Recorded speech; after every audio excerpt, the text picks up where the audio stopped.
Armstrong கொலை வழக்கில் சிறையில் அடைக்கப்பட்டிருந்த கைதிகளில் 4 வரை போலீசார் 2ஆம் கட்டமாக காவலில் எடுத்து விசாரணை நடத்தி வருகின்றனர்.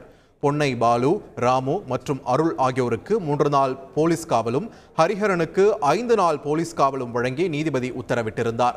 இதில் பொன்னை பாலு, ராமு மற்றும் அருள் ஆகியோரிடம் போலீசார் தனித்தனியே விசாரணை நடத்தி வருகின்றனர்.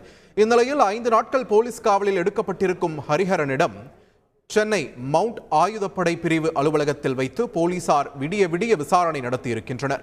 ஆம்ஸ்ட்ராங் கொலை வழக்கில் போலீசார் தேடி வரும் ரவுடி சம்போ செந்திலுக்கும் ஹரிஹரனுக்கும் 10 வருட கால நட்பிருப்பது குறிப்பிடத்தக்கது. இந்நிலையில் வட மாநிலங்களிலும் நேபாளத்திலும் சம்போ செந்திலும் பதுங்கி இருப்பதாக கிடைத்த தகவல் குறித்தும் போலீசார் விசாரணை நடத்தியிருப்பதாக தகவல் வெளியாகியுள்ளது.